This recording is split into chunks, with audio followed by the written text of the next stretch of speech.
Hello, everybody. Dating and development here. If you know who I am, you know who I am. If you don't know who I am, now you know. As it is an article analysis video, there are no sponsors, unfortunately. However, if you are listening to this on YouTube, welcome to the channel. If you are listening to this on any well-known streaming service, welcome to the audio stream. Now, I found this article, it's been brought up a few times to me.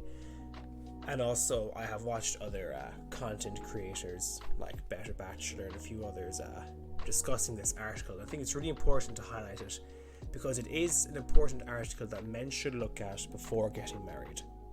It really is. And I'm going to hit the record right now and show you what the article is.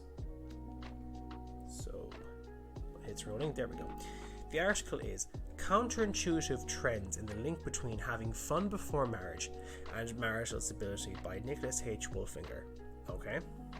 And, I don't know how this is for the Irish dating scene, the Irish marriage scene, 'cause I know in Ireland we still have that kind of traditional view with marriage, but I know with the empowerment movement that's in society today, that has a part of divorce in Ireland as well. And as I did a video about divorce in Ireland, is marriage, is the juice worth the squeeze? And one of the things discussed in it was that in Ireland, when people separate, that a man only wins 1% of the cases. So the other 99% in favour of the lady. So I just want to highlight this. Just want to let you know what you're getting yourself into.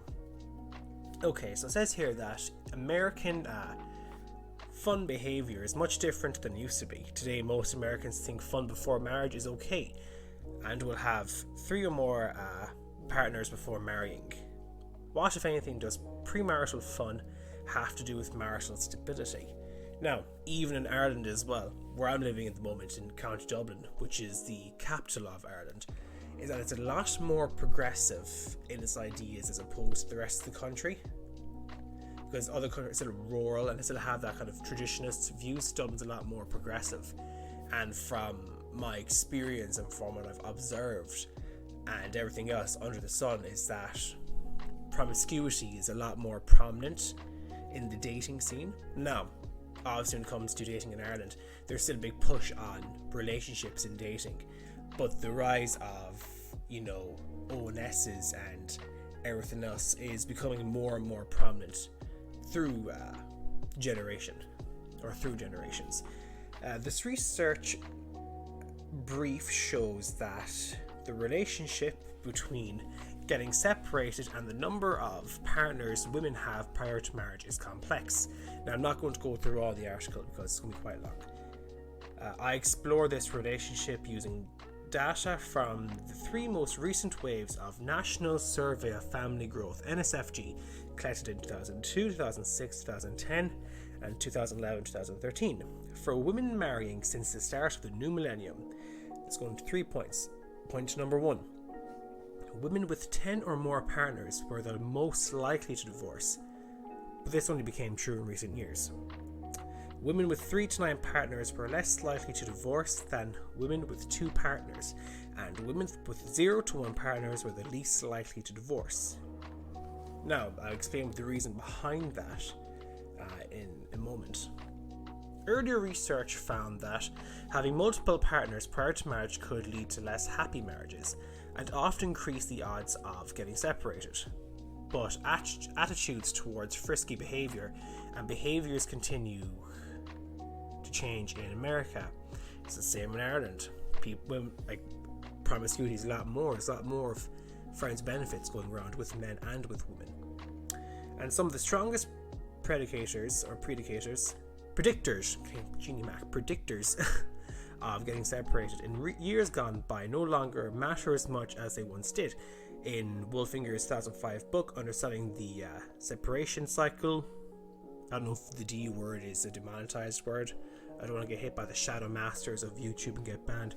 I showed that the transmission of getting separated between generations became weaker as the separation time grew more common. Could the same thing have happened with frisky behavior? Somewhat surprisingly, the answers appear to be no. Even more noteworthy has been the decline of the proportion of women who get married having had only one fun partner. In most cases, their future husbands. 43% of women had just one premarital fun partner in the 1970s. By the aughts, this is down to 21%. So that's the aughts, only the 2000s. Neither of these two trends changed much after the first decade of the 21st century, following in the wake of the liberating revolution in terms of the indoor Olympics. The 1970s have been characterized as a decade of carnal exploration. But this doesn't seem to have been the case for the vast majority of women who ultimately tied the knot in that decade. Almost 2/3 of them had at most one fun partner prior to getting married. Even in the 1980s, slightly over half of women had a maximum of one fun partner before walking down the aisle. Things looked very different at the start of the millennium. So you have the table here. And if you're looking at the 1970s, if you go to the 10 plus partners from 1970s, it's 2%, and the 2010s it raises up to 18%. That's a huge jump. That's a 16% jump. And then it's funny enough, because if you look to the 0 to between 0 and 1 partners, it's 21% down to 5% and 43% down to 22% respectively. So what we've noticed is that from that table, now correlation is not causality. Is that the phrase? Yeah, correlation does not mean causality. But from this though, we look at that in the 1970s to the 2010s, those with 0 to 1 partners has dramatically decreased, while those with multiple partners has been on the rise. And that's purely because we're in that, I suppose, society today where having fun before marriage, it's a lot more acceptable. But also on the fact that I think there was Sheryl Sandberg who what did she do? She had this quote saying to women to date all these types of guys, but to never marry them. And then, kind of the husbands who do this, that, and the other, they're like ultimately the good thing was like to have their fun and then settle down. And I think that's what's really causing divorces, because looking at it, in the fact that you see men and women bond differently when it comes to pair bonding. So pair bonding, so I actually hit puberty. Pair bonding. I wasn't trying to go for an Alabama accent. What was that? Anyways, so you see when a woman, right? It's all about in the brain what's going on. Women aren't as visual as men when it comes to attraction. But when you look at it from a perspective of when a man and a woman engage in fun times, right? They go all the way, as they say in the old American films, going all the way in Slumber Peak Avenue, with an overlook of the city. And I was thinking of that scene from Anchorman when they're overlooking San Diego. Anyways, and the thing is that when a woman reaches, her final form in how she's feeling, there's a release of oxytocin, and what that oxytocin is, it's the bonding chemical. It's what makes a woman attached to a man. And there's a different chemical for men, but I can't necessarily remember. I think it begins with the letter V. But that allows him to bond with a woman as time goes by over the long term. So you see, the thing is that the more partners a woman has, you see, there's going to be a lot of bursts of oxytocin after reaching her final form. And the thing is that her reserves, or the amount of oxytocin, eventually burns out because it's being so. There's a lot of releases of it. There's a heckin' amount of releases of oxytocin going on, and that reserve, as I said, eventually burns out. And when that reserve kind of burns out, it's inhibiting her ability to actually pair bond with the future prospect. And that is one of the reasons why, separation rates are so high, so to speak. And scrolling down here, as it says, as premarital fun became more acceptable, it's reasonable to anticipate that its negative effects on marital stability waned. In general, Americans became more accepting of non-marital fun, and it's the same in Ireland. There's still while there's still some sort of shame because Ireland, religion played a really big part in the country, and that's kind of dying down over the last while. But as I said, in Dublin, it's becoming a lot more progressive. Certainly fewer men entered marriage with the expectations of a bride who has not been deflowered. All the fanfare associated with hooking up is evidence that some young people have become comfortable with the idea of having fun outside of serious relationships.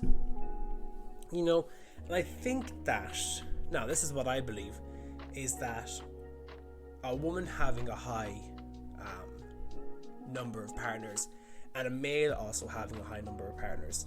Now, I think it can equate, both of them can have negative connotations for both parties involved. As I mentioned with women, is that the ability to bond with others, kind of oxytocin. But I think with men is that you want more. You could have, I suppose, I know of some guys who were playing the field for a while and they'd be like, oh yeah, it's like, it was 5 girls this week. And then they're kind of thinking, oh, that's not enough, I want more, I want at least 7 next one. Those are rookie numbers, man, I want those numbers up, those are rookie numbers. Like, it's, you want more. It's like, I suppose, how would I say it? It's like whenever I go to the gym sometimes, and, I'm trying to, I suppose, beat my personal best in deadlifts or whatever, and I get to like 170 kg. This is before the pre-bug hit. This pre-bug, yeah. And 170 kg, okay, great, yeah. Now I'm going to go 10 kg higher, then try that again. Like, okay, that's great. Then go again and go again. But then again, if I'm increasing the weight but not actually giving my body a proper chance to adapt, I'm eventually going to get injured. It's that you want more. It's that the more you have, the more you want. It's trying to have that sort of temperament to limit your desire to go further and further, to not, peak beyond your limits, if that makes sense. And there's a lot of, I suppose, as well, so to speak, in modern day society, where a lot of women are encouraged to, you go girl kind of thing. Okay, and that's all well and good to an extent, but then how far is too far? It could be a case where, they sleep with, or they get with, so many men, high numbers of men, and then once a man kind of finds out the history of that, it's kind of like, no, that's not attractive. And I know that there's this double standard there as well when it comes to partners for men and partners for women. I get the double standard, I know it's there, but men, and I've noticed that they're being less inclined to get into serious relationships with women of the higher count. But the thing is though, and this only dawned on me recently as well, and I'll get back into the article, I know I'm meandering here, but I think this is some serious facts going on, is that it's looked down upon when a man asks, how many people have you been with? I've noticed that lately. It's like, how dare you attack me? Blah, blah, blah. Oh my God, you're going against my identity. I do what I want because I'm blah. I was like, it's head-wrecking, but I think a man has a right to know. Because literally, if he is seriously considering something long time with you, and you have, a high number, then if he finds that out, he's thinking, is she really marriage material or not? And women could say the same about men. Is he really marriage material or not, from things he does? Not necessarily with the amount of people he's with, but other things he has going for himself in his life. Is he marriage material? But one more point I want to touch upon, because there's a lot of digressions going on, but I read one more paragraph I read one more paragraph first and then I explain. So I will go from, so in the 1980s and 90s, the highest 5-year separation rates were observed for women who had 2 partners. The effect was particularly strong in the 1980s, oopsie daisy, hit off the stand there, when these women had divorce rates of 28%, substantially higher than those of their peers who had 10 or more partners prior to marriage, 1.8%. Even the odds women who had 2 partners had at 30%, the second highest separation rates on the table. And there we have a graph over the years of 5 years of marriage, and that you can notice that after 5 years the rates significantly increase after 5 years for those who've had 10 or more partners. And how is it explained though? How are these findings explained? It's easiest to make sense of the low separation rates of people with minimum sexual experience prior to marriage. Obviously, one of the most common reasons for most premarital abstinence is religion, and the NSFG data supports such an interpretation. Figure 2 shows women who marry as deflowered women as far more likely than other women to attend church than at least once a week. Okay, so religion is a big thing to do with it. Religion has something to do with it. And I see, as it says here, generally speaking, women who have multiple partners are less likely to be churchgoers. It's a more progressive kind of thought track, is that they don't have the thought of religion, the barrier of religion blocking them from doing such a thing. And I think it's the same with men. I know you have Mormons and that who have multiple wives, but I won't be an avid churchgoer myself. Or I know other guys too who won't be avid churchgoers themselves, and they're more liberal in that sense, or liberating, so to speak. But what I wanted to get at with one more point is that it's not always the amount of partners a woman has that's the increase for divorce. Because I was reading an article there talking about this kind of thing. It's like prepping this video, and what really hit with me is, I think it goes for men too, is an imprint being left by the woman on the woman by the man. And what do I mean by that? Well, good question, dating and development. What do you mean by that? But what I'm talking about is that we've all had that one person in life who has this such a humongous effect on us, like this big massive, oh my god, this person's absolutely amazing, and nothing else compares to this person. We've all been there before. It is the case. A lot of us have been there, not everyone, but a lot of us have been there, where we've had one person in our life and it's like we have that imprint. And what I'm thinking is that